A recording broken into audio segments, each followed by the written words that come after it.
తెలంగాణలో బీసీలకు 42% రిజర్వేషన్ల అమలుపై మరి కాసేపట్లో సుప్రీంకోర్టులో విచారణ ప్రారంభం కానుంది. బీసీ రిజర్వేషన్లపై ప్రభుత్వం విడుదల చేసిన జీవో 9ని వ్యతిరేకిస్తూ సర్వోన్నత న్యాయస్థానంలో పిటిషన్ దాఖలైంది. దీనిపై మరి కాసేపట్లో కోర్టు విచారణ చేయబోతుంది. దీంతో ఇవాళ ఏం జరుగుతుంది అన్న ఉత్కంఠ సర్వత్రా నెలకొంది. ఇక ఇవాళ సుప్రీంకోర్టులో ఈ నెల 8న హైకోర్టులో విచారణ జరగబోతుండటంతో కాంగ్రెస్ సర్కార్ అప్రమత్తమైంది. స్థానిక సంస్థల ఎన్నికల తొలిదశ నోటిఫికేషన్ను ఈ నెల 9న జారీ చేయనున్నట్టుగా రాష్ట్ర ఎన్నికల సంఘం ఇప్పటికే ప్రకటించింది. ఈ నేపథ్యంలో ఈ ఎన్నికల్లో 42% బీసీ రిజర్వేషన్ల అమలుకు జారీ చేసిన జీవోపై సుప్రీంకోర్టులో జరగబోతున్న విచారణపై సర్వత్రా ఉత్కంఠ కనిపిస్తోంది. ఈ జీవో చెల్లుబాటును సవాల్ చేస్తూ దాఖలైన పిటిషన్పై సుప్రీంకోర్టులో బలమైన వాదనలు వినిపించేందుకు అన్ని ఏర్పాట్లు చేయాలని ఇప్పటికే సీఎం రేవంత్ రెడ్డి అటు అధికారులకు ఇటు పార్టీ నేతలకు ఆదేశించారు. ఈ అంశంపై నిన్న ఎమ్మెల్యే క్వార్టర్స్ లో ఏఐసీసీ రాష్ట్ర ఇన్ఛార్జి మీనాక్షి నటరాజన్, ఉప ముఖ్యమంత్రి మట్టి విక్రమార్క, పీసీసీ చీఫ్ మహేష్ కుమార్ గౌడ్, మంత్రులు పొన్నం ప్రభాకర్, వాకిటి శ్రీహరి సుదీర్ఘంగా చర్చించారు. అనంతరం డీటెయిల్స్ ను సీఎంకు తెలిపారు.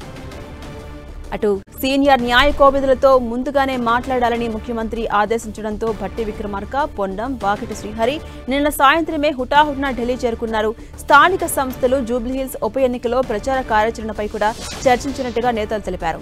ఢిల్లీలో న్యాయవాదులు, అధికారులతో ఉప ముఖ్యమంత్రి మల్లు భట్టి విక్రమార్క, మంత్రులు పొన్నం ప్రభాకర్, వాకిటి శ్రీహరి సమావేశమయ్యారు. న్యాయపరమైన అంశాలపై సలహాలు, సూచనలు తీసుకోబోతున్నారు. బీసీలకు 42% రిజర్వేషన్స్ సాధించేలా సుప్రీంకోర్టులో బలమైన వాదనలు వినిపించేందుకు ఇప్పటికే తెలంగాణ సర్కార్ సిద్ధమైంది. ప్రభుత్వం తరపున బలమైన వాదనలు వినిపిస్తామంటోంది కాంగ్రెస్ ప్రభుత్వం.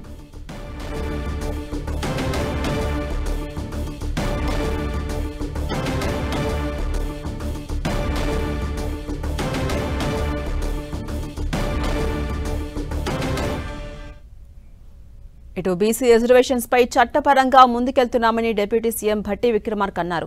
ఢిల్లీ టూర్లో భాగంగా ఆయన బీసీలకు 42% రిజర్వేషన్స్ కల్పించడంపై గతంలో సుప్రీంకోర్టు ఇచ్చిన తీర్పునే ఫాలో అవుతున్నామని తెలిపారు. ఎంపిరికల్ డేటా ఉంటే ముందుకెళ్లొచ్చని 1991-92లో సుప్రీంకోర్టు తెలిపిందన్నారు. దాని ఆధారంగానే తెలంగాణలో సర్వే చేపట్టి డేటా సేకరించామని తెలిపారు డిప్యూటీ సీఎం. తెలంగాణలో జరిగినట్లు దేశంలో ఎక్కడా కులగణన జరగలేదని తెలిపారు. సుప్రీంకోర్టులో సానుకూలంగా తీర్పు వస్తుందని భట్టి విక్రమార్క ఆశాభావాన్ని వ్యక్తం చేశారు. సుప్రీంకోర్టులో ఒక కేసు దీనిపైన వేసినటువంటి దరిమిల ఈ సుప్రీంకోర్టులో రాష్ట్ర ప్రభుత్వం తరఫున వాదించి దీన్ని ముందుకు తీసుకొని పోవటం కోసం సీనియర్ అడ్వకేట్ అభిషేక్ సింఘ్వి గారిని, అట్లాగే ఇతర సీనియర్ అడ్వకేట్లు కూడా రాష్ట్ర ప్రభుత్వం వారందరినీ నియమించుకొని ఈరోజు సుప్రీంకోర్టులో వాదనలు వినిపించడం కోసం వెళ్తూ ఉన్నాం.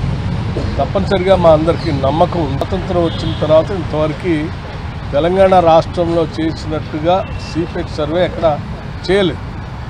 ఆ ఎంపిరికల్ డాటా లేకపోబట్టే ఆ 50% క్యాప్లో ఉంచడం జరిగింది. కానీ ఈరోజు తెలంగాణ రాష్ట్ర ప్రభుత్వం చాలా స్పష్టంగా సిపెక్ సర్వే చేసి ఎంపిరికల్ డాటాతో ముందుకొచ్చింది కాబట్టి దీనిపైన ఎటువంటి ఇబ్బంది ఉంటుందని మేము అనుకోవట్లేదు. ఇక ఢిల్లీలో మంత్రి పొన్నం ప్రభాకర్ హాట్ కామెంట్స్ చేశారు. బీసీ రిజర్వేషన్స్ ను కొంతమంది అడ్డుకునే ప్రయత్నం చేస్తున్నారని వ్యాఖ్యానించారు. పొన్నం బీసీలకు న్యాయం చేసేందుకు ఎంతకైనా పోరాటం చేస్తామన్నారు. చట్టబద్ధంగా రిజర్వేషన్లు సాధించేందుకు న్యాయవాదులతో చర్చలు జరుపుతున్నామని తెలిపారు. సుప్రీంకోర్టులో ప్రభుత్వ వాదనలు వినిపిస్తామని మంత్రి పొన్నం ప్రభాకర్ తెలిపారు. కొంతమంది వ్యక్తులు దీనిపై కోర్టుకు వెళ్తా ఉన్నారు.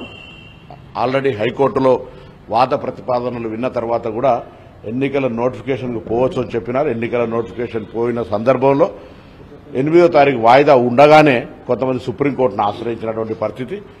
దాన్ని న్యాయబద్ధంగా అనుభవజ్ఞులైనటువంటి న్యాయవాదులను పెట్టి ఎదుర్కొని వాద ప్రతివాదనలు వినిపించి 42% రిజర్వేషన్ ఇవ్వాలనే ఆలోచనతో గౌరవ ముఖ్యమంత్రి గారు యావత్ కేబినెట్ నిర్ణయం తీసుకొని నేను, గౌరవ ఉప ముఖ్యమంత్రి గారు, బలహీన వర్గాల శాఖ మంత్రి గారు, పీసీసీ ప్రెసిడెంట్ గారు ఇక్కడికి రావడం జరిగింది.